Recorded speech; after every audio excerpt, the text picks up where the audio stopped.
I know many look at the world today and see difficulties and react with despair, but I do not. I won't. As leaders, we don't have the luxury.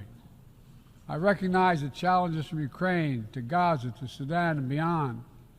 War, hunger, terrorism, brutality, record displacement of people, a climate crisis, democracy at risk, strains within our societies, the promise of artificial intelligence and its significant risk. The list goes on. But maybe because all I've seen and all we have done together over the decades, I have hope. I know there is a way forward. I believed America had to look forward. New challenges, new threats.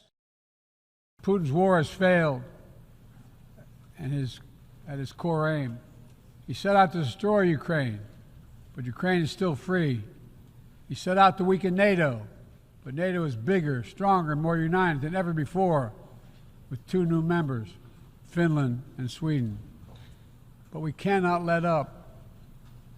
The world now has another choice to make. Will we sustain our support to help Ukraine win this war and preserve its freedom, or walk away and let aggression be renewed and a nation be destroyed? I know my answer. We cannot grow weary. We cannot look away. And we will not let up on our support for Ukraine, not until Ukraine wins a just and durable peace.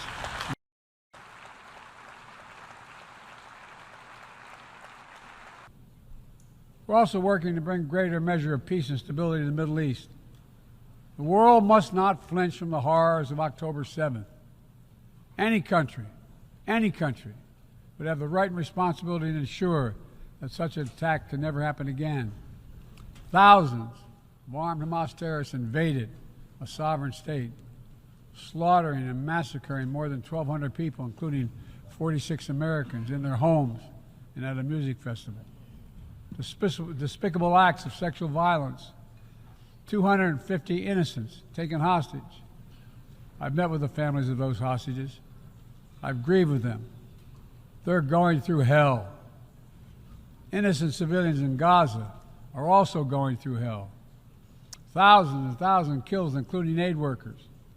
Too many families dislocated, crowding into tents, facing a dire humanitarian situation. They did not ask for this war that Hamas started. I put forward with Qatar and Egypt a ceasefire and hostage deal. It's been endorsed by the UN Security Council.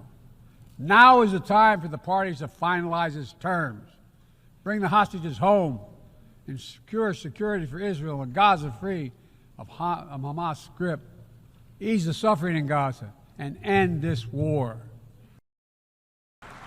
Since October 7, we've also been determined to prevent a wider war that engulfs the entire region. Hezbollah, unprovoked, joined the October 7th attack, launching rockets into Israel. Almost a year later, too many on each side of the Israeli-Lebanon border remain displaced. A full-scale war is not in anyone's interest. Even if the situation has escalated, a diplomatic solution is still possible. In fact, it remains the only path to lasting security to allow the residents from both countries to return to their homes and the border safely. And that's what we're working tirelessly to achieve. Progress toward peace will put us in a stronger position to deal with the ongoing threat posed by Iran. Together we must deny oxygen to its terrorist proxies, which have called for more October 7th and ensure that Iran will never, ever obtain a nuclear weapon. Then, I entered public life not out of despair, but out of Gaza is not the only conflict that deserves our outrage. In Sudan, a bloody civil war unleashed one of the world's worst humanitarian crises. 8 million on the brink of famine. Hundreds of thousands already there. Atrocities in Darfur and elsewhere. The United States has led the world in providing humanitarian aid to Sudan, and with our partners, We've led diplomatic talks to try to silence the guns and avert a wider famine. The world needs to stop arming the generals, to speak with one voice and tell them, stop tearing your country apart, stop blocking aid to the Sudanese people, end this war now. Previously seen, we did just that from traditional treaty alliance. We must now move quickly to face Mpox outbreak in Africa. We're prepared to commit $500 million to help African countries prevent and respond to Mpox and to donate 1 million doses of Mpox vaccine now. Our detailed vision to reflect today's world, not yesterday's. It's time to move forward. I want to get things done together. In order to do that, we must build a stronger, more effective, and more inclusive United Nations. The UN needs to adapt and bring new voices and new perspectives. That's why we support reforming and expanding the membership of the UN Security Council.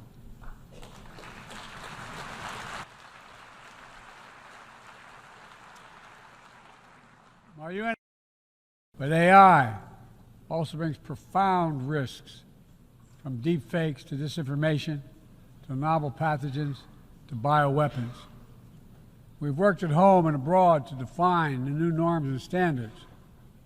This year, we achieved the first ever General Assembly resolution on AI to start developing global rules of the road. We also announced a declaration on the responsible use of AI, joined by 60 countries in this chamber. But let's be honest, this is just the tip of the iceberg, what we need to do to manage this new technology. Nothing is certain about how AI will evolve or how it will be deployed. No one knows all the answers. My fellow leaders, it's with humility I offer two questions. First, how do we as an international community govern AI? As countries and companies race to uncertain frontiers, we need an equally urgent effort to ensure AI's safety, security, and trustworthiness.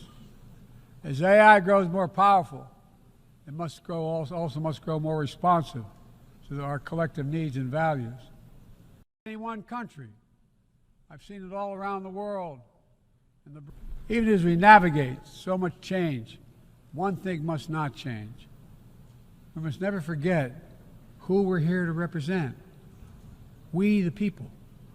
These are the first words of our Constitution, the very idea of America.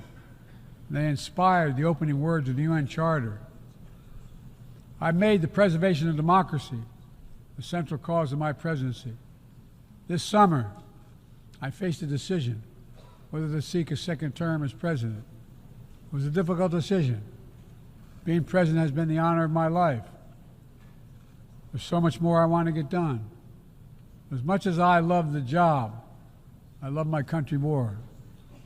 I decided after 50 years of public service, it's time for a new generation of leadership to take my nation forward. My fellow leaders, let us never forget, some things are more important than staying in power. It's your people.